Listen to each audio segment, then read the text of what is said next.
मजलिस इत्तेहादुल मुस्लिमीन के अरकान assembly mayor greater Hyderabad मजलिस बल्दिया सदरुल मोतमदीन व अरकान मजलिस इत्तेहादुल मुस्लिमीन, मोअज़्ज़िज़ हाज़रीन इकराम, बुज़ुर्गान मिल्लत, मेरे नौजवान साथियों और पस पर्दा बैठकर सुनने वाली मेरी इज़्ज़तदार माँ और बहनों, अज़ीज़ान मिल्लत, अभी आप और हमने उस्मानिया यूनिवर्सिटी दलित स्टूडेंट के सदर के जज्बात को सुना और उनके जज्बात को और उनकी बात को सुनने के बाद यकीनन मैं समझता हूँ कि अगर इनकी तरह और नौजवान आगे बढ़ेंगे दलित समाज से तो वो दिन दूर नहीं जब आंध्र प्रदेश में भी जिस तरह उत्तर प्रदेश में मायावती ने सबसे कमज़ोर समाज के सबसे कमज़ोर लोगों को ताकत बख्शी, उत्तर प्रदेश रियासत में 100 साल से जिस समाज को दबाया जा रहा था, जिनकी कोई इज्जत नहीं थी, जिनको हिकारत की निगाहों से देखा जाता था, वो काम उत्तर प्रदेश में मायावती ने दलित समाज के लिए किया। अगर आज जिस तरह ये नौजवान ने अपने जज्बात का इजहार किया, मजलिस इत्तेहादुल मुस्लिमीन यही चाहती है कि आंध्र प्रदेश में भी उत्तर प्रदेश की तरह दलित ने अपनी एक सियासी अलहदा शनाख्त को पैदा किया। आज जरूरत इस बात की है कि आंध्र प्रदेश में भी दलित ये आला ज़ात के लोगों के चंगल से निकले और एक सियासी ताकत बनकर उभरे। मजलिस इत्तेहादुल मुस्लिमीन की कोशिश यही है कि हमारी रियासत में चाहे वो तेलंगाना हो या फिर आंध्रा की रियासत हो, ना इन दोनों रियासतों में ना मुसलमानों से इंसाफ हो सकेगा, ना दलितों से हो सकेगा उस वक्त तक जब तक दलित और मुसलमान मिलकर आगे नहीं बढ़ेंगे। और जिस दिन दलित और मुसलमान समाज एक सियासी प्लेटफॉर्म पर जमा हो जाएंगे, यकीनन हम अपने मसाइल हल कर सकते हैं। आज दलित समाज में भी इतनी बड़ी तादाद में उनके नौजवान बेरोजगार हैं, उनकी सफ़ों में बेरोजगारी है, गुर्बत है, हुकूमत की स्कीमें हैं मगर उन स्कीमों से इनको फ़ायदा नहीं पहुंचता। और फ़ायदा क्यों नहीं पहुंचता? क्योंकि ना तेलंगाना रियासत में ना आंध्रा रियासत में दलितों की कोई सियासी आवाज़ है या उनकी क़ियादत है। जिस दिन दलित समाज इस बात को समझ लेगा, जिस तरह उत्तर प्रदेश के दलितों ने इसको समझ लिया और इक़्तिदार को हासिल किया। आज उत्तर प्रदेश में किसी दलित के ऊपर जुल्म होता है तो पुलिस फौरन हरकत में आती है और मुकदमे आयद करती है और गिरफ्तारियां पेश आती हैं।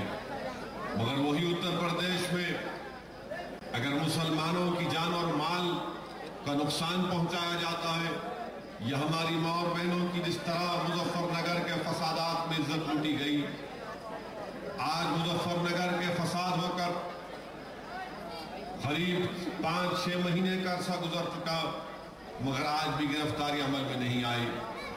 अजीजान मिल्लत, हमारी रियासत के 2 टुकड़े हो चुके हैं मगर आज जरूरत इस बात की है कि दलित समाज, मुसलमान और हमारे बैकवर्ड क्लास के भाई समझे कि अगर हम तेलंगाना में बीजेपी के बढ़ते हुए कदमों को रोकना चाहते हैं, अगर हम तेलंगाना में फिरका परस्त ताकतों को कमजोर करना चाहते हैं, अगर हम तेलंगाना रियासत में आरएसएस जो अपना जहर बढ़ाना चाहती है उसके जहर को रोकना चाहते हैं, तो ये बेहद जरूरी है मेरे अजीज दोस्तों कि मुसलमान और दलित एक ताकत बनकर उभरे, और ये उसी वक्त हो सकेगा जब हम दलितों के सामने अपने मसाइल को रखें, हम दलितों को उनके मसाइल को समझें और उनके हमारे मसाइल एक ही है, इसमें कोई फर्क नहीं है। उनसे भी नाइंसाफी की जाती है, उनको भी इंसाफ मिलना चाहिए। और मेरी और हमारी जमात की कोशिश यही है कि हम अगर मिलेंगे तो यकीनन हम लोग बीजेपी और आरएसएस को कमजोर कर सकते हैं। और हमारी पूरी कोशिश यही होगी कि इंशाअल्लाह ताला एक सियासी प्लेटफॉर्म उभरे जिसमें दलित और मुसलमानों का इत्तेहाद मजबूत हो सके। मेरे अजीज दोस्तों, आज हम देखते हैं कि पार्लियामेंट में बिल पास हुआ और हिंदुस्तान की 29वीं रियासत तेलंगाना की बन चुकी। अब से सदर जमहूरिया की एक फॉर्मेलिटी है कि उनकी दस्तखत और गजट नोटिफिकेशन को जारी करना है। मगर सवाल ये पैदा होता है कि तेलंगाना रियासत को तो हासिल कर लिया, मगर सबसे बड़ा चैलेंज ये है कि क्या ये नई रियासत सेकुलर रहेगी या फिर ये नई रियासत ये आरएसएस के नक्श के तमाम जो साजिशें हैं उस पर चलेगी। क्या ये रियासत में समाज के कमजोर तबकात से इंसाफ किया जाएगा या फिर उनसे नाइंसाफी की जाएगी? क्या इस नई रियासत में जो वादे किए गए थे मुसलमानों से, जो हुसूल तेलंगाना की लड़ाई लड़ रहे थे, जिन्होंने दावे किए थे, क्या उन दावों को या फिर इन वादों को पूरा किया जाएगा? रियासत का हुसूल तो हो चुका, मगर कामयाबी उस वक्त से ही कामयाबी होगी जब सेकुलर ताकतें यहां पर मजबूत होंगी। और मजलिस शुरू से कहती आ रही है कि आज जो मजलिस ने कहा, आज आप देख रहे हैं कि कैसे तेजी के साथ तेलंगाना में तेलुगु देशम कमजोर पड़ते जा रही है। तेलंगाना में तेलुगु देशम के एमएलएज दूसरी जमातों में शामिल हो रहे हैं। और मैं जिस बात का खदशे का इजहार किया था कि एक मैदान साफ हो रहा है आरएसएस के लिए, मैं चाहता हूं कि मैं अपनी बात जो कहा उसमें गलत साबित हूं, मगर अजीज दोस्तों, ये तल्ख हकीकत आपके सामने बयान करना चाहता हूं कि वही हालात पैदा हो रहे जो 1980 और 90 के दहे में पैदा हुए थे। खुदा ना खास्ता उस तरह के हालात हम पैदा होने नहीं देंगे, मगर अगर कोई सियासतदान इन तमाम हालात को समझता है तो मैं समझता हूं कि मेरी जिम्मेदारी है कि मैं अपनी जिम्मेदारी का एहसास है मुझे, और मुझे आपको बताना है कि वो हालात पैदा करने की आरएसएस कोशिश कर रही है। इसीलिए जिन लोगों ने तेलंगाना को हासिल किया उन पर यह जिम्मेदारी हासिल होती है कि वो फिरका परस्ती के माहौल को बनने ना दें, वो आरएसएस के बढ़ते हुए कदमों को रोके। और अगर तेलुगु देशम जाकर बीजेपी से त्याग करती है तो मेरा मानना यह है कि तेलुगु देशम जो 1-2 साल में खत्म हो सकती थी वो महीनों में खत्म हो जाएगी। तेलुगु देशम का वजूद मिट जाएगा। इसीलिए तेलुगु देशम को सोचना पड़ेगा कि वो क्या राय अमल अख्तियार करेंगे। अगर तेलुगु देशम अपने सियासी फायदे के लिए चंद असेंबली और पार्लियामेंट की सीटों के लिए फिरका परस्त बीजेपी से समझौता करेगी तो यकीनन मुस्तकबिल में तेलुगु देशम का नामो निशान मिट जाएगा। तेलंगाना हो या आंध्रा हो, यहाँ का मुसलमान, यहाँ का दलित, यहाँ का सेकुलर हमारा हिंदू भाई इन फिरका परस्त ताकतों का हरगिज साथ नहीं देगा। 9 साल 10 साल का लंबा अरसा हो चुका, नायडू ने इख्तिदार को खोया, मगर अभी तक नायडू को समझ में नहीं आया कि उन्हें इख्तिदार से हाथ क्यों धोना पड़ा। चंद्रबाबू नायडू के इख्तिदार से हाथ इसलिए धोना पड़ा, इख्तिदार से महरूम इसलिए हुए क्योंकि उन्होंने बीजेपी का साथ दिया।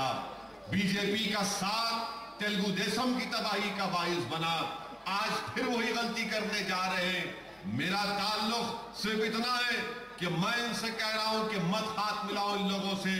तुम इन लोगों से हाथ मिलाओगे, याद रखो ये आरएसएस तुम तमाम को खत्म कर रख देगी, तुम्हारी शनाख्त खत्म होकर रह जाएगी।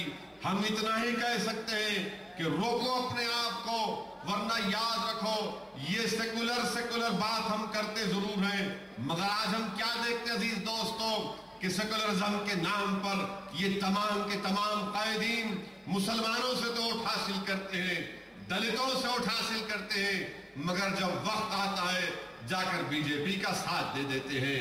तेलंगाना जिन लोगों ने हासिल किया, मजलिस ने भी इस बात को माना कि चलिए हम मानते हैं इस बात को, हमारा जो मौक़िफ़ है वो तारीख और मौरिख लिखेगा, मगर मजलिस ने कहा कि हैदराबाद पर कॉम्प्रोमाइज नहीं किया जाएगा। मजलिस इत्तेहादुल मुस्लिमीन ने जो श्री कृष्णा कमेटी को लिख कर दिया, उससे पहले प्रणब मुखर्जी कमेटी को लिख कर दिया था कि हैदराबाद को हम यूनियन टेरिटरी नहीं बनाने देंगे। हमारी मुतालिबे पर बार बार मजलिस के इसरार पर, बार बार मजलिस इत्तेहादुल मुस्लिमीन के मुतालबे के ऊपर मरकजी हुकूमत को हमारी बात को मानना पड़ा और हैदराबाद को मरकज ज़ेर इंतजाम इलाका नहीं करार दिया गया। ये किसकी नुमाइंदगी पर हुआ? ये मजलिस इत्तेहादुल मुस्लिमीन की नुमाइंदगी पर हुआ। वरना वो दूसरी तमाम जमातें जिनको तेलंगाना की इतनी फिक्र थी कि चाहे जिस हाल में और जिस शेप में तेलंगाना आ जाए वो उसको कबूल करने के लिए तैयार थे। मजलिस ने कहा कि नहीं, हैदराबाद मरकज ज़ेर इंतजाम इलाका नहीं बन सकता। चंडीगढ़ के अतराफ 10 किलोमीटर पर पंजाब है, 8 किलोमीटर पर हरियाणा है, मगर हैदराबाद से सबसे करीब आंध्रा का बॉर्डर 180 किलोमीटर पर है, रायलसीमा का बॉर्डर 170 किलोमीटर पर है। हैदराबाद में जोग्राफिकल कंटिन्यूटी नहीं है। मजलिस के मुतालबे के ऊपर मरकजी हुकूमत ने इसको ड्राफ्ट किया। दूसरी बात, सीटों की फिक्र मत करो, वोट किया।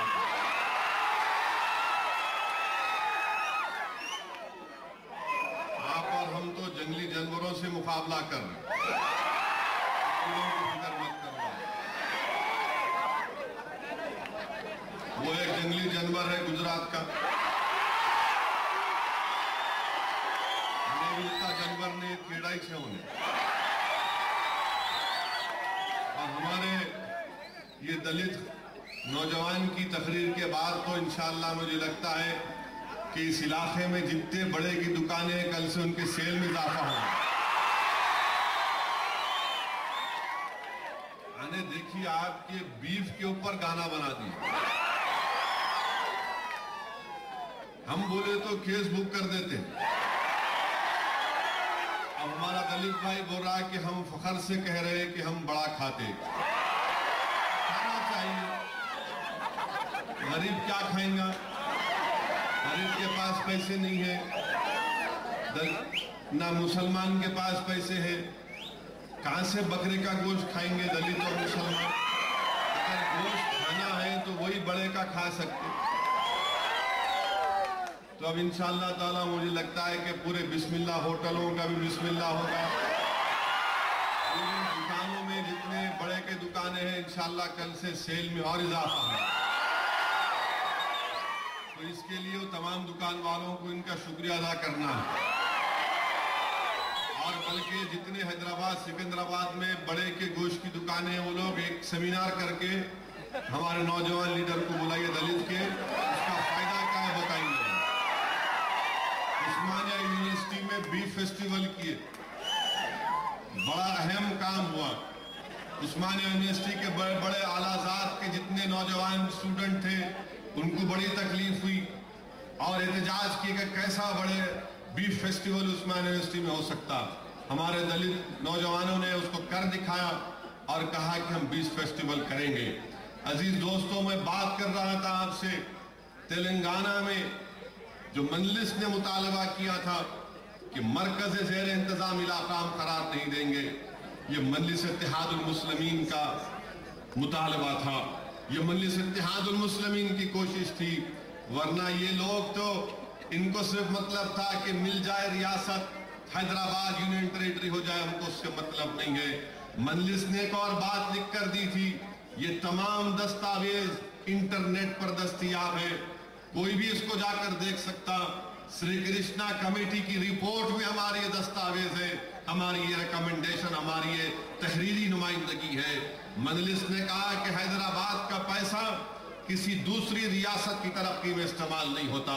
ये हमारा दस्तूर हिंदुस्तान का इस बात की इजाजत नहीं देता कि एक शहर का पैसा निकालकर दूसरी रियासत में लगाया जाए।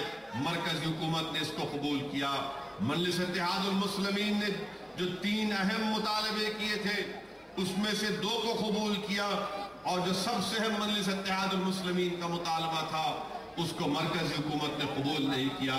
वो ये अजीज दोस्तों कि शहर हैदराबाद और साइबराबाद की जो पुलिस है, हम ये मुतालबा किए थे कि हिंदुस्तान की दस्तूर के लिहाज से शहर हैदराबाद की पुलिस का लॉ एंड ऑर्डर और साइबराबाद का लॉ एंड ऑर्डर ये रियासत तेलंगाना के पास रहे।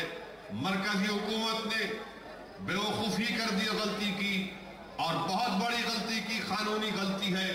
दस्तूर इस बात की इजाजत नहीं देता कि मरकजी हुकूमत ने गवर्नर के हवाले किया।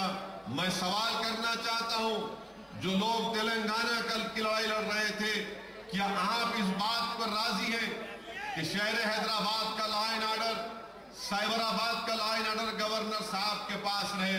ये कौन गवर्नर रहेगा? जो भी मरकजी हुकूमत में रूलिंग पार्टी बरसर इख्तिदार जमात होगी उनका वफादार को गवर्नर बना देते। क्या अवाम ने उसको मुंतखब किया? क्या उसको मालूम अवाम की जरूरत क्या है? क्या गवर्नर साहब को मालूम होगा कि कैसे पुलिस हम पर जुल्म करती? क्या गवर्नर साहब को मालूम होगा कि कैसे रात के अंधेरे में हमारे घरों में घुसते हैं? क्या गवर्नर साहब को मालूम होगा कि मक्का मस्जिद के बम ब्लास्ट के बाद शहर हैदराबाद के 80 मुस्लिम बच्चों को गिरफ्तार किया गया, महीना भर उनको दूर दराज के मुकामात पर रखकर उनको मारा गया, पीटा गया? ये कैसे मालूम होगा गवर्नर को? बावजूद इसके कि एक यहां पर हुकूमत थी, अब जब गवर्नर के पास ये इख्तियार दिया जाएगा तो यकीनन मुसलमानों पर जुल्म हो सकता है, यकीनन मुसलमानों से नाइंसाफी हो सकती है, यकीनन दलितों से नाइंसाफी हो सकती है। ये हमारे दस्तूर के खिलाफ है। मगर अफसोस है मुझे उन लोगों पर जो आज तेलंगाना के उसूल पर फूल का हार तो पहन रहे, जो तेलंगाना की रियासत के तश्कील के ऊपर मिठाई खा रहे और बड़े बड़े बुलंद बांग दावे कर रहे। अरे क्या तुमको जरा भी एहसास नहीं हुआ? कहां गई तुम्हारी कीरत कि जिस रियासत के उसूल में तुम खुशियां मना रहे हो उसमें उन 650 नौजवानों की कुर्बानियां शामिल हैं? क्या तुम उनकी कुर्बानियों को रायगा जाने दोगे? अरे कैसा तुम्हारा दारुल हुकूमत होगा जहां पर तेलंगाना का चीफ मिनिस्टर को एक यहाँ का सर्कल इंस्पेक्टर नहीं सुनेगा? चीफ मिनिस्टर तेलंगाना का होगा मगर चिलकलगुड़े का इंस्पेक्टर सलूट करेगा गवर्नर को। चीफ मिनिस्टर तेलंगाना का होगा मगर डीसीपी यहाँ की होगी, वो सलूट करेगी गवर्नर को। अरे तुम क्या तेलंगाना हासिल किए? लड़ो इसके खिलाफ, सुप्रीम कोर्ट में जाओ। मजलिस इत्तेहादुल मुस्लिमीन ने वादा किया कि हम सुप्रीम कोर्ट में जाएंगे, इसके खिलाफ, इस प्रोविजन के खिलाफ जाएंगे कि लॉ एंड ऑर्डर गवर्नर के पास नहीं रहेगा। और अफसोस की बात तो यह कि गवर्नर को 2 एडवाइजर रहेंगे जो मरकजी हुकूमत उनको नामजद करेगी, कि चीफ मिनिस्टर को आवाम मुंतखब करेगी, एमएलए को आवाम मुंतखब करेगी और गवर्नर साहब को असिस्ट करेंगे 2 एडवाइजर, 2 मुशीर जिनको नामजद करेगी मरकजी हुकूमत। क्या जो लोग तेलंगाना के नाम पर आज खुशियां मना रहे हैं, बताओ मुझे, मेरे सवाल का जवाब दो। कल अगर खुदा ना खास्ता मरकज में बीजेपी हुकूमत बनाएगी, किसको लाके गवर्नर बनाकर बिठाएंगे? किसको मुशीर बनाएंगे गवर्नर का? क्या तुम कभी इसको भी सोचा कि किस पर जुल्म होगा? किसको जुल्म होगा? किसको निशाना बनाया जाएगा? और पुलिस है हजरत पुलिस, जिसके ताल्लुक से अगर मैं तोड़ के कहूं अकबर इलाहाबादी का शेर किसी और पर था। अकबर इलाहाबादी का शेर क्या था कि अगर पुलिस पर अगर उसको रख कर दिया जाए तो अकबर इलाहाबादी ने कहा पुलिस को देखकर, लो आजम साहब, शैतान ने कहा कि लो आजम साहब औलाद हो गए। ये वो हजरत पुलिस है और इनका पूरा का पूरा लॉ एंड ऑर्डर गवर्नर के पास। कैसा चीफ मिनिस्टर होगा तेलंगाना का? उसको अपने ही दारुल हुकूमत में कोई अख्तियार नहीं होगा। मजलिस इसके खिलाफ है और इंशाअल्लाह ताला हम सुप्रीम कोर्ट में अपील करेंगे, एसएलपी फाइल करेंगे, चाहे कितना वक्त हो जाए हम लड़ेंगे। ये हमको बता रहे थे मिल गया। क्या मिला आपको? क्या मिला आपको? मुंह में लॉलीपॉप दे दिया बच्चे की तरह तो तेलंगाना मिल गया कि क्या लॉ एंड ऑर्डर कहां पर गया? किसको मिलेगा लॉ एंड ऑर्डर? और और फिर दूसरी बात इसमें ये कि हैदराबाद किसका है आखिर? हैदराबाद आखिर किसका है?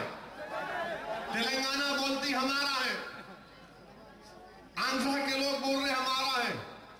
ये दोनों रियासत का दारुल हुकूमत। अरे भाई, क्या हम यतीम हैं? आप भी हमारे को गोद ले रहे, उन्होंने भी गोद ले रहे। हिंदुस्तान में, दुनिया में कोई मिसाल नहीं दे सकता कि एक रियासत का दारुल हुकूमत कोई दूसरी रियासत में है।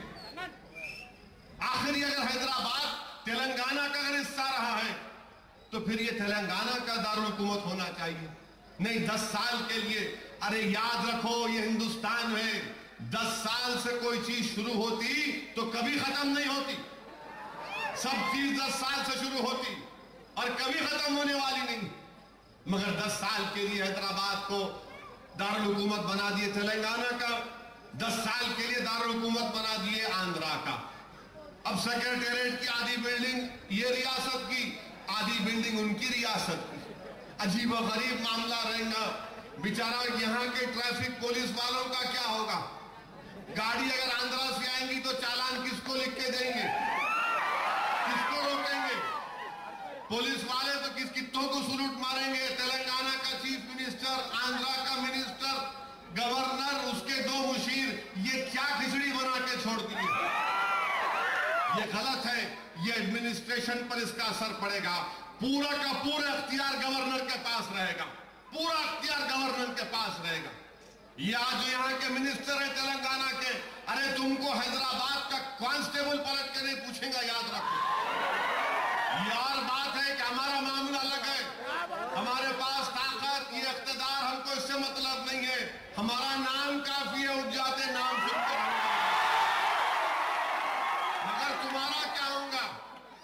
तुम्हारा क्या होगा? याद रखो, तुम सोच लो कि तुम मिनिस्टर हो गए हैदराबाद के, मगर तुम्हारे पास कोई अख्तियार नहीं होगा।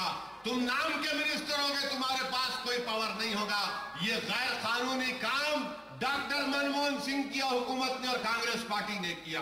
ये तौहीन है तेलंगाना की आवाम की, ये तौहीन है तेलंगाना की कि आप एक हुकूमत पर भरोसा नहीं करते और फिर कहते हैं कि नहीं, सीमांध्रा के लोग हैदराबाद में रहते हैं। हम शुरू से बोल रहे कि कोई सीमांध्रा के लोगों को आंच आने नहीं देंगे।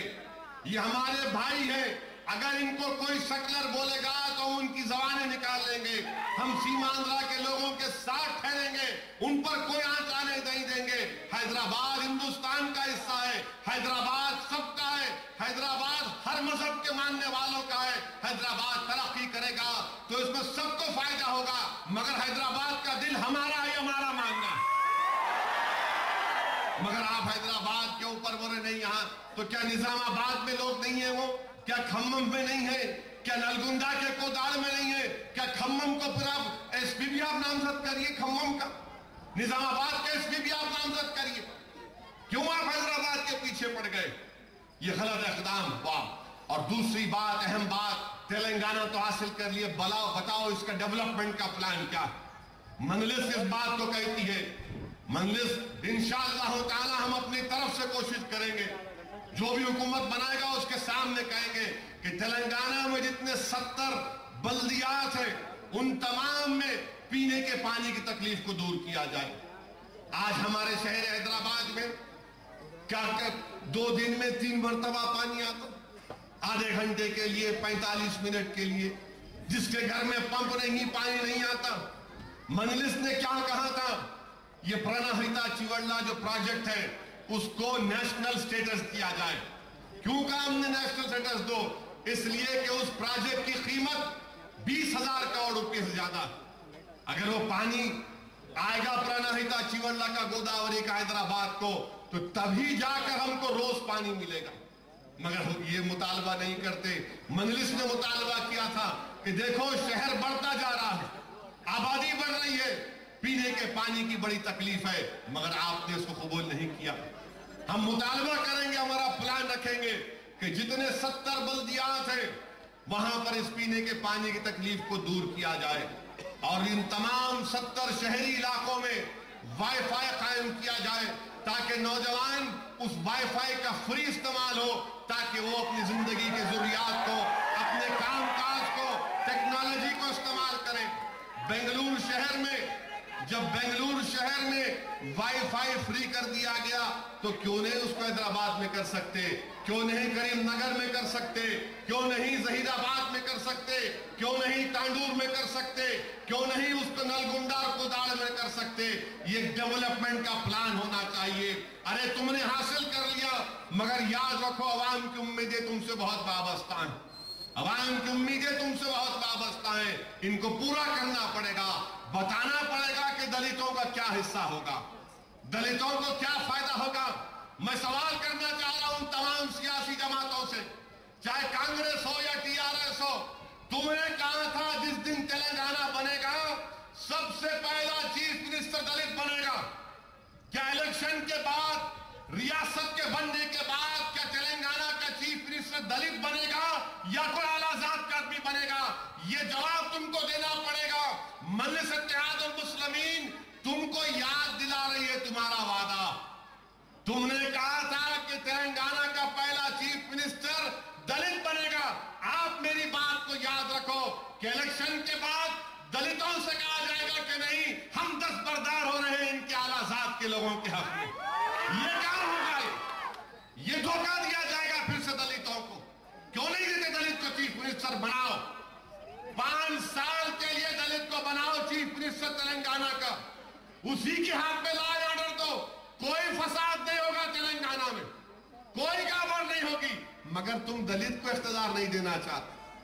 तुम इख्तियार मिलने से पहले दलित दलित बोले, अब जब मामला आ गया तो बोले नहीं मैं बन जाता हूं, मेरे को दूल्हा बना दो, मैं जिंदा दिल इस्मात हूं, मेरे को सब मानो।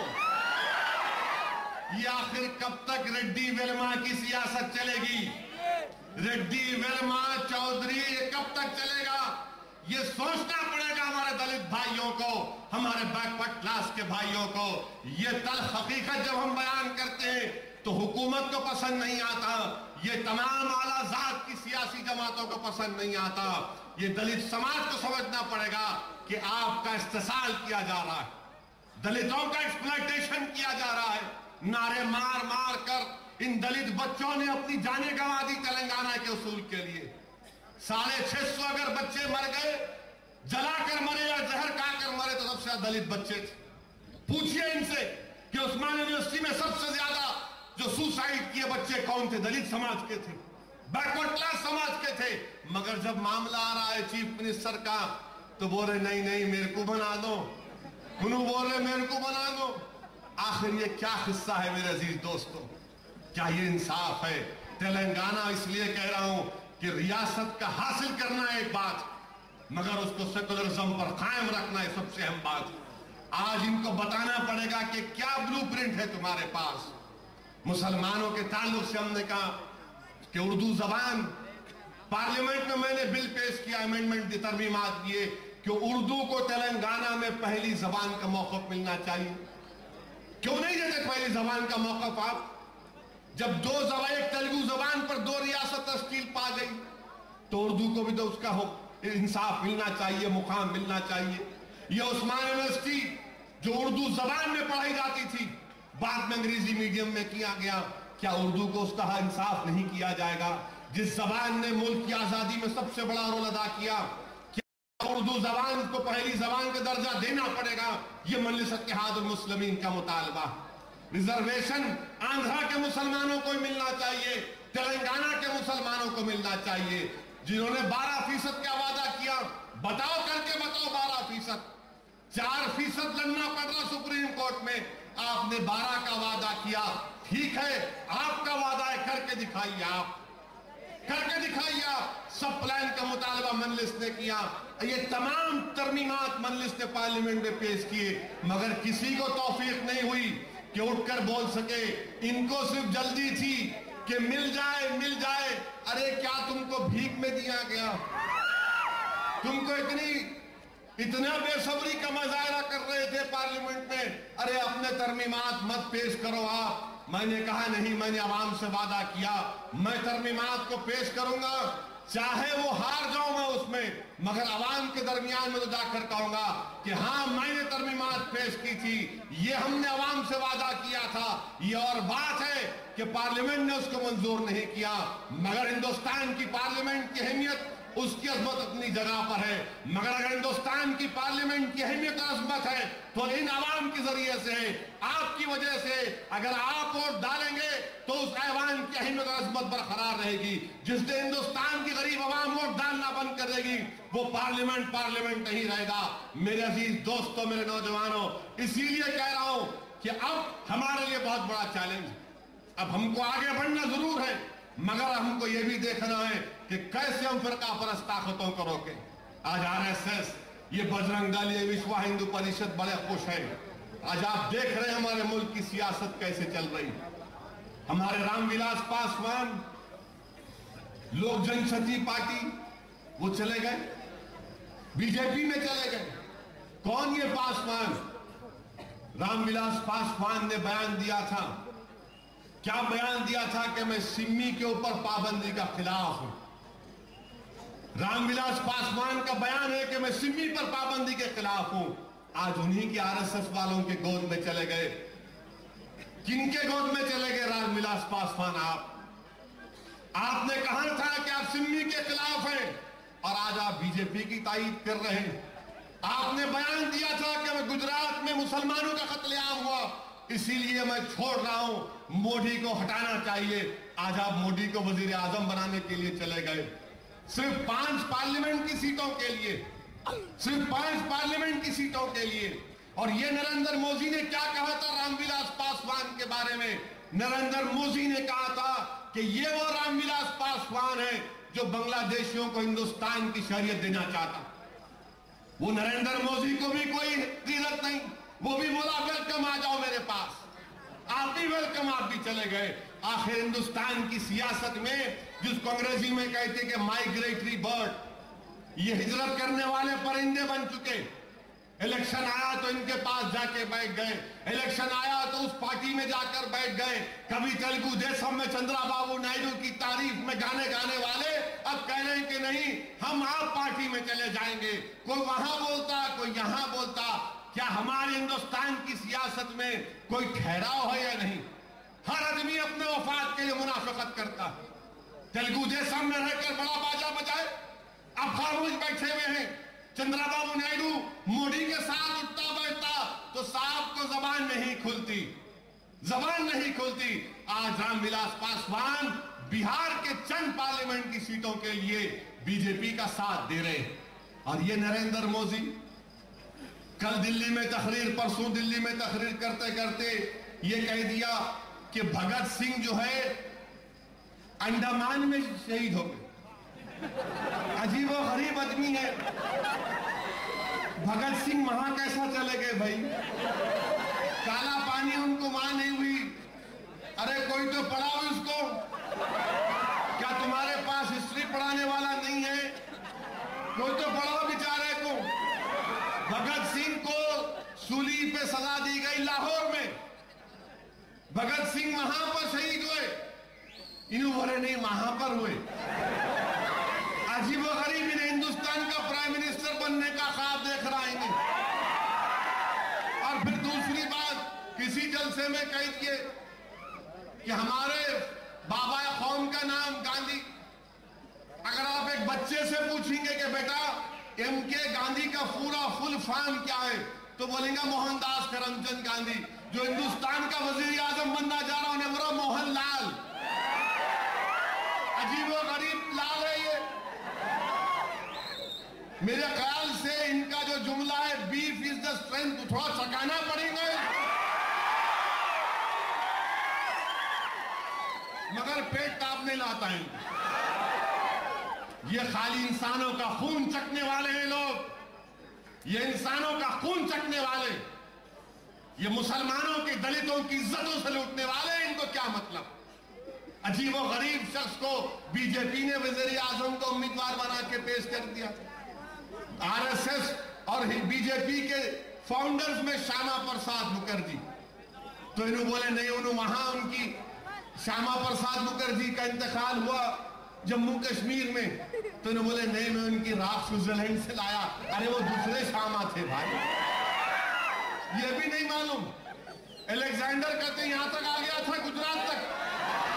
अजीब और गरीब आदमी को हिंदुस्तान का वजीर आजम बनाने की कोशिश कर रही है। बीजेपी के पास क्या पढ़े लिखे लोग नहीं है? हमारे को बोलते अनपढ़ अनपढ़, दलित नहीं अनपढ़। दलित को तो मालूम नाम, बाबा कौन का नाम मालूम हमारे को, भगत सिंह के बारे में हमारे को मालूम, चंद्रशेखर आजाद के बारे में हमको नाम मालूम, अशफाकुल्लाह के बारे में मालूम। आपके वजीर आजम को उम्मीदवार के भी नहीं मालूम कि भगत सिंह कहां उनकी मौत हुई, कहां उनका फांसी दी गई। मगर ये बन रहे हैं, ख्वाब देख रहे हैं, ख्वाब देख रहे हैं। अरे सवाल ये पैदा होता बीजेपी वालों, अटल बिहारी वाजपेयी वजीर आजम थे तो होलसेल रिटेल में एफडीआई की इजाजत दी, माना उस बात को, पेपर लिखा। कल मोदी परसों बाद में पार्लियामेंट में एफडीआई के पर बहस हुई तो बीजेपी ने कहा नहीं हम एफडीआई में, हम रिटेल में एफडीआई के खिलाफ। कल तकरीर करते हुए दिल क्या कहा मोदी ने कि नहीं हम कायल हैं, एफडीआई आना चाहिए रिटेल में। अरे तुम्हारी कोई पॉलिसी है या नहीं? अटल बिहारी वाजपेयी एक बात बोल रहे, फिर तुम्हारी पार्टी उसको बदल दी पार्लियामेंट में, फिर कल मोदी एक बात बोल रहा। आप देखिए कितना तजाद इन लोगों में है। और फिर हमारे दलित भाई से कहना चाहूंगा, मेरी आवाज अगर हमारे दलित भाइयों तक पहुंच रही है तो सुन लो। बीजेपी में जो एससी सेल का चेयरमैन है जिसका नाम भी पासवान है, अगर मैं गलत ना कहूं तो संजय पासवान नाम है उसका, उसने कहा क्या कहा कि बीजेपी ये सोच रही है, हम पूरा तैयार हो चुके हैं कि जो थर्ड जनरेशन दलित है उनको रिजर्वेशन ना मिले। थर्ड जनरेशन दलित को रिजर्वेशन नहीं मिलना, ये बीजेपी वाले बोल रहे हैं। तुम कौन होते दलितों को रिजर्वेशन रोकने वाले? जो रिजर्वेशन बाबा साहब अम्बेडकर ने दिया, जिसको गोलवालकर हेगडेवर ने नहीं दिया, जिसको तुम्हारे गुरुजी ने नहीं दिया, ये रिजर्वेशन मिला तो अम्बेडकर ने दिया। इनका आदमी कह रहा है कि नहीं थर्ड जनरेशन को मिलना चाहिए। आप बताइए अजीज दोस्तों, क्या इनकी बातों में तजाद नहीं है? क्या इनकी बातों में तजाद नहीं है? धोखा दे रहे दलितों को आरएसएस वाले। और पेपर तैयार हो चुका है बाज़ाब्ता कि थर्ड जनरेशन दलितों को रिजर्वेशन ना मिले। ये बीजेपी वाले कह रहे हैं। बताइए कि क्या ये दलितों को कबूल होगा? क्या दलित तैयार होंगे इस बात को? मैं नहीं समझता कि कोई हिंदुस्तान का दलित तैयार होगा, कोई भी तैयार नहीं होगा। हर महाज पर बीजेपी नाकाम साबित हो रही है, मगर फिरका परस्ती का पैगाम लेकर मोदी आगे बढ़ रहा है। याद रखिए टीवियों पर जो आ रहा है, टीवियों पर जो आ रहा है, सुनो, टीवियों पर जो आ रहा है कि बीजेपी को 220, 230, ये तमाम के तमाम ओपिनियन पोल करने वाले ये मोदी के चमचे हैं, ये मोदी के गुलाम हैं, ये मोदी के पैसे खाने वाले हैं। इनको हराम खा खा के मोटे हो चुके हैं। आप अंदाजा लगाइए कि एक ओपिनियन पोल की कंपनी है सीओटर, एक चैनल को एक बता रहे, एक चैनल को एक रिपोर्ट दे रहे। स्टिंग ऑपरेशन हुआ तो उन्होंने खुद बोल रहे, एक ओपिनियन पोल की कंपनी बोल रही कि जो हमको बढ़ के पैसे दिया हम तोड़ मोड़ के पेश कर देते, तोड़ मोड़ के पेश कर देते कि 220, अरे 220 नहीं तू 420 भी लिख ले, कुछ होने वाला नहीं है इंशाअल्लाह। ओपिनियन पोल ये क्या होगा जमहूरियत का, क्या होगा हमारी जमहूरियत का? और अखबार वाले अपने आप को समझते कि हम हिंदुस्तान के बहुत बड़े बादशाह हैं। हिंदुस्तान का अखबार का हर एडिटर ये समझता है कि मैं लिख दिया तो ऐसा लिख दिया कि नौजुबिल्लाह फरमाने इलाही है, मैं लिखा तो सब पूरा होगा। नहीं अखबार के एडिटर वालों, तुम जो लिख लो, जो लिखना है लिखो। अवाम जमहूरियत में बादशाह है, अवाम जिसका साथ देगी वो हुकूमत बनाएगा। आज मोदी की तारीफ में मोदी के ताल्लुक से बाजा बज रहा है। कल हिंदुस्तान के अंग्रेजी अखबार इंडियन एक्सप्रेस में इश्तिहार छपा, बड़े बड़े मुस्लिम लोगों के नाम उसमें कि नहीं मोदी को भूल जाओ, गुजरात को भूल जाओ, ऐसा नहीं हुआ था। अरे हमको बोलने वालों, मैं तुमसे कह रहा हूं, अरे जफर सरेश वाला, शाहिद सिद्दीकी, अगर तुम्हारी बहन को रोड पर लाकर नंगा करके मारा जाता तो क्या तुम उसको माफ करते? अगर तुम्हारे भाई के जिस्म में 3-3 गोलियां दाग दी जाती तो क्या तुम खामोश बैठते?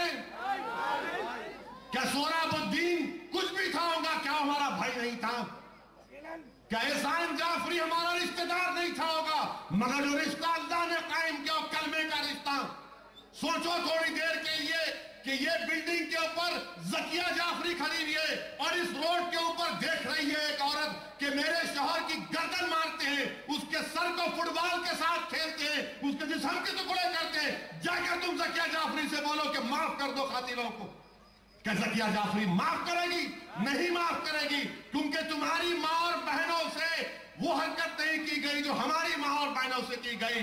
तुम अगर मोदी को माफी करने की बात कर रहे हो तो तुम कलमे के रिश्ते को भुला दे रहे हो, तुम इंसानियत को भुला दे रहे हो। आज 12 साल हो चुके हैं गुजरात का फसाद होकर, 12 साल हो चुके हैं, मगर जिसके जेरे क़यादत, जिसके जेरे सरपरस्ती गुजरात की सरजमीन को माला खून से लाल किया गया, आज वो हिंदुस्तान के वजीर आजम बनने का ख्वाब देख रहा है। क्या ये शर्म की बात नहीं हमारी जमहूरियत के लिए कि क्या बीजेपी को कोई नहीं मिला, ऐसा शख्स मिला जिसने हम पर जुल्म किया? और राजनाथ सिंह बोलते जरूरत पड़ी तो मैं माफी मांग लूंगा। किसकी माफी मांगेंगे आप? किसकी माफी मांगेंगे आप? शहादत बाबरी मस्जिद, वो बाबरी मस्जिद का एक ईंट, एक एक चीज पुकार कर कह रही है हिंदुस्तान के गयूर मुसलमानों से कि क्या तुम माफ करोगे अल्लाह के घर को शहीद करने वालों को? राजनाथ सिंह तुम हमसे बोल रहे हैं माफी मांगने के लिए तैयार है। 6 दिसंबर हमको याद है राजनाथ सिंह, तुमने बाबरी मस्जिद को नहीं गिराया, तुमने बाबरी मस्जिद को शहीद नहीं किया, तुमने हिंदुस्तान की बुनियादों को कमजोर कर दिया, तुमने हिंदुस्तान का नुकसान किया। महात्मा गांधी के कत्ल से ज्यादा सिया दिन शहादत बाबरी मस्जिद का दिन। आज बाबरी मस्जिद को शहीद करने वाले बोल रहे हैं हमसे कि हम माफी चाहना है तो माफ कर दो हमको, हम माफी चाहे नहीं। अल्लाह के घर को जो लोग शहीद करते हैं और उस पर खुशियां मनाए थे, यही मुरली मनोहर जोशी, उनकी ज़ईफी में उमा भारती उनके गोद में गिर गई जाके, लपट के उनको मिठाई खिला दी, पूरे खुशियां मना रहे। अडवाणी ऐसा हाथ मसल के खुश हो रहे थे कि हमारा मस्जिद के मीनार गिर रहे थे, तुम देख रहे थे। मस्जिद तो तुमने जमीन दोज कर दिया, तुम सब लोग वहां पर खड़े हुए थे। क्या राजनाथ सिंह क्या हम भूल जाएं? और राजनाथ सिंह तुम मुझे बताओ, तुम्हारी शनाख्त आरएसएस से, तुम्हारी आरएसएस की किताबों में अगर एक एक बात को लिख दूंगा तो तुम्हारे कान तुम उंगलियां रख लोगे। वी द नेशन में क्या लिखा गोलवाल करने, वी द नेशन में गोलवाल करने क्या लिखा मुसलमानों के बारे में? मैं बार बार कहता हूं कि बीजेपी के वेबसाइट पर जाओ, जाकर देखो पंडित दीनदयाल उपाध्याय की जो थ्योरी लिखी हुई है इंटीग्रल ह्यूमनिज्म, क्या लिखा पंडित दीनदयाल उपाध्याय ने कि मुसलमानों पर भरोसा नहीं कर सकते, मुसलमानों पर भरोसा नहीं कर सकते। राजनाथ सिंह ये दीनदयाल उपाध्याय लिख रहा है, तुम्हारी वेबसाइट पर आज भी लिखा हुआ है, गुजरात की वेबसाइट पर बीजेपी का लिखा हुआ है, और आप हमसे कहते हैं कि हम माफी मांगने के लिए तैयार हैं। क्या जकिया जाफरी को जाकर तुम कह सकोगे? क्या तुम कौसर बी से कह सकोगे? क्या इशरत जहां से कह सकोगे? इशरत जहां क्या थी? क्या इशरत जहां कोई टेररिस्ट थी? इशरत जहां को तुम गोली मारकर, उसकी जिस्म में गोलियां मारकर उसकी लाश को रोड पे फेंक दिए। किस किस से माफी चाहोगे? ये ढोंग रचा रही है आरएसएस। आरएसएस ये चाहती है कि मुसलमान मुत्तहदा तौर पर अपने वोट का इस्तेमाल ना करें। आरएसएस खरीद रही है दिल्ली में, बड़े बड़े बिकने वालों का खरीद रही है। इनके चेहरे दिखने में बहुत अच्छे नजर आते हैं, मगर याद रखो ये मीर जाफर और मीर सादक से बदतरीन लोग हैं। ये उन लोगों को आरएसएस खरीद रही है और उनसे कह रहे कि जाओ मुसलमानों से बोलो कि 2002 होकर 12 साल हो गए, बाबरी मस्जिद शहीद होकर 20 साल हो गए, अरे भूल जाओ, नए भारत को बनाना है, नई तारीख को लिखना है। याद रखो नई तारीख जरूर लिखेंगे, हिंदुस्तान को मजबूत बनाएंगे, मगर तुमको कभी माफ नहीं करेंगे। यकीनन मुल्क मजबूत होगा। तुम ये कहना चाह रहे हो आरएसएस वालों कि बगैर तुम्हारे मुल्क मजबूत नहीं होगा? अरे ये महात्मा गांधी के कातिल, ये हिंदुस्तान के सेकुलरिज्म के दुश्मन ये मुल्क को क्या मजबूत करेंगे? हमारा मुल्क कब मजबूत होगा? हमारा मुल्क कब तरक्की करेगा मेरे अजीज दोस्तों? जब इस मुल्क का सेकुलरिज्म मजबूत होगा। और ये लोग तो सेकुलरिज्म के दुश्मन है, ये तो सेकुलरिज्म के दुश्मन है। क्या क्या नहीं किया इन लोगों ने। इलेक्शन आ गया तो डेवलपमेंट की बात कर रहे हैं। कहां का डेवलपमेंट? कौन सा डेवलपमेंट? सच्चर कमेटी की बात करने वालों, गुजरात में जो मुस्लिम बच्चों को रिजर्व स्कॉलरशिप मिलती है, प्री मैट्रिक स्कॉलरशिप, उसको गुजरात की हुकूमत नहीं देती। क्यों नहीं देती गुजरात की हुकूमत? सुप्रीम कोर्ट में अपील किए, हमको स्कॉलरशिप नहीं मिलना, फिर बोलते डेवलपमेंट की बात करती है बीजेपी। अजीज दोस्तों, फिर आप देखते क्या है कि फिर इनके विश्व हिंदू परिषद के सदर, साबिका सदर, सीनियर लीडर अशोक सिंघल बयान दे दिए। क्या बयान दे दिए कि मुसलमानों की आबादी बहुत ज्यादा बढ़ रही, इनकी आबादी को रोकना है तो हर हिंदू घर में 5 बच्चे पैदा करना। मुझे यकीनन कोई एतराज नहीं है, मुझे यकीनन कोई एतराज नहीं है अगर हमारे हिंदू भाई 5-10 पैदा करें। मैं बिल्कुल दिल की गहराइयों से अपनी बात को ईमानदारी से कह रहा हूं कि आप पैदा करिए, हमको एतराज नहीं है। आपको बेहतर मालूम आपके लिए अच्छा क्या है, मगर इन्हों ये क्यों बोलना कि हमारी मिसाल क्यों दे रहे हैं आपको? यकीनन हमारे पास पेट भर के बच्चे हैं, हम इस बात को मानते हैं। बाद मुस्लिम घरानों में बच्चे भी नहीं हैं, बाद माएं तड़पती हैं अपनी गोद भरने के लिए। हमारे पास 5 भी है, 2 भी है, 1 भी है, मगर नफरत क्यों कर पैदा करना? तुम नफरत पैदा कर रहे 2 मज़ाहिब के मानने वालों में। मिसाल दे रहे मुसलमानों की, इनकी आबादी अगर बढ़ गई तो फिर हिंदू को क्या खतरा होगा? हिंदुओं को क्यों खतरा होगा? हिंदुओं को क्या हिंदुस्तान हमारा नहीं है? क्या हम इस वतन को मजबूत देखना नहीं चाहते? क्या हम इन सरहद की हिफाजत करना नहीं चाहते? और फिर आप में हम में कितना फर्क है? मुसलमान अगर 15 करोड़ है, दलित समाज और कबाइल समाज, ईसाइयों को छोड़ दें आप, तो करीब 65% हिंदू समाज है। आपको 65% को 14% से खतरा है। क्या खतरा है बताइए आप? क्या खतरा है मुझे बताइए आप? तो नहीं 5 लोग पैदा कर रहे, आप भी 5 पैदा करो। ठीक है, आपकी बात को मानता हूं अशोक सिंघल। अब मैं तुमसे कह रहा हूं, बताओ तुम्हारे वजीर आजम को उम्मीदवार नरेंद्र मोदी के पास कितने बच्चे हैं? उसको तुम नहीं बोलते पैदा करो बोल के, तुम्हें नहीं पैदा करना।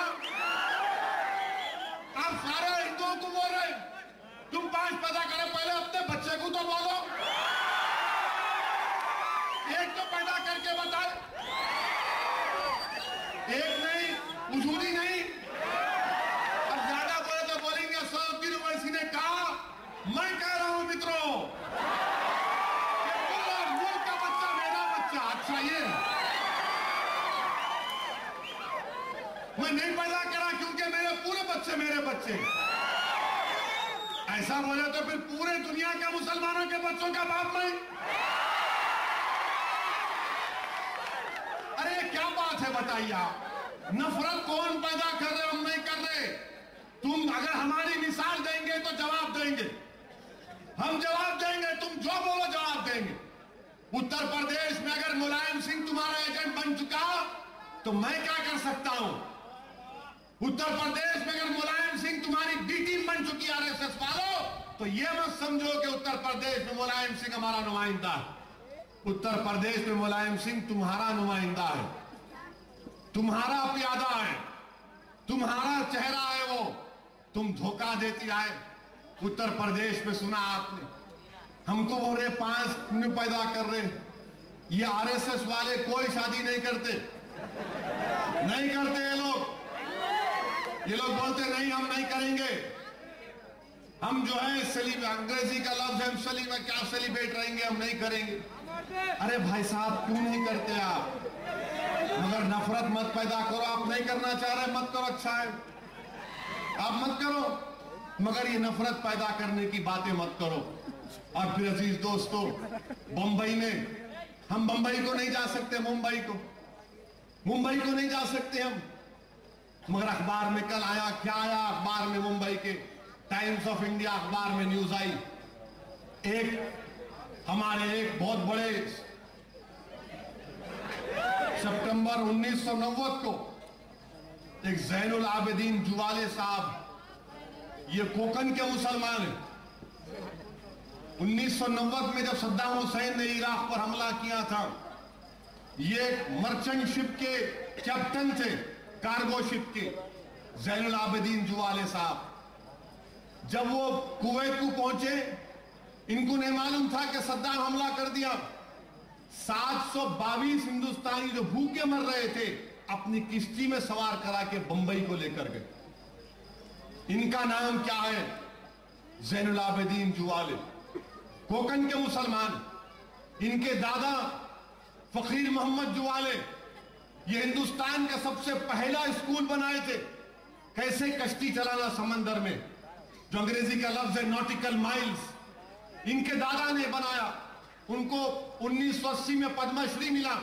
आज जैनुल आबिदीन जुवाले को बांद्रा में घर नहीं मिलता, बंबई के बांद्रा में घर नहीं मिलता, कोई किराएदार देने तैयार नहीं है। बोले मुसलमान को नहीं देते, कोई मुसलमान को देने तैयार नहीं है। वो शख्स जिसने ये नहीं देखा कि ये कौन हिंदू है कौन मुसलमान है, इसने कहा कि नहीं मेरे हमवतन है, मेरे वतन अजीज का हिंदुस्तानी है। 722 हिंदुस्तानियों को किश्ती में रखकर बंबई को लेकर आया। आज उसी शख्स को बांद्रा में फ्लैट नहीं मिलता किराए का ही। बताइए आप अजीज दोस्तों, हम मुंबई नहीं जा सकते। असदुद्दीन अवैसी मुंबई को नहीं जा सकता, इसलिए नहीं जा सकता क्योंकि हम कहेंगे तो ये बात कहेंगे इनसे। अब्दुल अजीज जुवाले हैं वहां पर, कोई इनको घर नहीं देता अजीज दोस्त, कोई घर नहीं देता है इनको। बताओ क्या कांग्रेस वालों, तुम्हारी जबानों को क्या हो गया? तुम्हारी जबानें नहीं खुलती हैं जुवाले के बारे में, घर नहीं दे लेगा इनको। हम मुंबई नहीं जा सकते। आज वो महाराष्ट्र मुंबई में कहां रहता है मुसलमान? हमारे एक भाई आए हुए हैं, भिवंडी में रहता है, कल्याण में रहता है, मुंब्रा में रहता है, मीरा रोड में रहता है, दूसरे इलाकों में कोई देता नहीं जगह उसको। ये हमारे मुल्क में हो रहा है, ये हमारे मुल्क का सेकुलरिज्म। हमको ना गालियां देने वाले, हमको मुंबई से आने से रोकने वाले, बताओ ये क्या इंसाफ हो रहा है? जिस शख्स ने अपनी कश्ती पर 722 हिंदुस्तानियों को बिठाकर कुवैत से बंबई को लेकर आया, आज वो फ्लैट खरीदना चाह रहा बांद्रा में, कोई बेचने तैयार नहीं है उसको। अजीजान मिल्लत, ये हकीकत है हमारे मुल्क के सेकुलरिज्म की। मजलिस इत्तेहादुल मुस्लिमीन जब इन बातों का बयान करती तो इनकी सब बातें पसंद नहीं आती। ये हरगिज़ नहीं चाहते कि कोई हकीकत को बयान करे। मेरे आप तमाम से एक गुजारिश है कि आने वाले पार्लियामेंट के इलेक्शन में सिकंदराबाद से हम लड़ेंगे इलेक्शन। सिकंदराबाद की पार्लियामेंट की सीट पर मुकाबला होगा। जीत हार अल्लाह के हाथ में। अगर मैं अपनी जिंदगी में नहीं जीत सका तो कम से कम ये बच्चे अपनी जिंदगी में जिता लेंगे। आज ये बच्चे जो आज मासूम बैठे हुए हैं यहां पर, जिनको हमारे बड़े बुजुर्ग कह रहे हैं कि खामोश बैठो, इनको मत कहो, यही हमारा मुस्तकबिल है, ये आज आवाज करेंगे, इनकी जबानों को मत रोको। इसलिए कि बच्चे आज आवाज करेंगे तो कल सारी दुनिया इनकी आवाज को सुनेगी। इसीलिए हमको सिकंदराबाद लड़ना है, सिकंदराबाद ताकत से लड़ना है और पोलिंग परसेंटेज बढ़ना है। पहले की तरह पोलिंग परसेंटेज काम में आने वाला नहीं है। मेरी आवाज जहां तक जा रही है हिंदुस्तान के कोने कोने में, अगर उत्तर प्रदेश में वो जालिम मुलायम सिंह मुझे आने से रोकता है तो रोके, मगर मेरी आवाज जरूर अल्लाह पहुंचाएगा। दिलों को मोड़ने वाला अल्लाह सुब्हाना व तआला है, इज्जत और कामयाबी देने वाला अल्लाह है। हमारा काम कोशिश करना अल्लाह की राह में, हमारा काम अल्लाह की राह में कोशिश करना है। और मजलिस इत्तेहादुल मुस्लिमीन सिकंदराबाद से अपने उम्मीदवार को उतारेगी। आप तमाम को साथ देना, वोट डालना है। एक वोट नहीं बल्कि पूरे नौजवानों अभी से चेक करो कि तुम्हारा नाम वोटर लिस्ट में है या नहीं। मोदी को हराना है, अपनी जमात को मजबूत करना है। अपने नामों को पहले चेक करिए, नाम को चेक करिए और पोलिंग के दिन खूब बड़ी तादाद में निकल कर वोट जाइए। आज हमारे डाइस पर संजरी आए हैं, ये डॉक्टर हैं, यूनानी डॉक्टर हैं। उत्तर प्रदेश में आजमगढ़ में हमारा जलसा हो रहा था। जैसा कि कलीम जामाई ने कहा, 1 महीने से तैयारी कर रहे थे और उसी उसना में हमारे संजरी साहब के घर में बच्चा पैदा हुआ। आपकी बीवी दिल्ली में रहती थी, जलसे की तैयारी के सिलसिले में शख्स अपने बच्चे को भी जाकर नहीं देखा। ये कुर्बानी हम दे रहे हैं उत्तर प्रदेश में, मेहनत कर रहे हैं, जुस्तजू कर रहे हैं। हमारा मकसद कोई दुनियावी फायदा नहीं है, हमारा मकसद यह है कि मुसलमानों से इंसाफ हो, मुलायम सिंह की जालिम हुकूमत का खात्मा हो। और अजीज दोस्तों, यही चंद गुजारिशात मुझे आपके सामने रखना था। मजलिस को मजबूत करिए। अब ये जलसों का सिलसिला और भी होता रहेगा इंशाअल्लाह ताला। मुशीराबाद में वहां पर होगा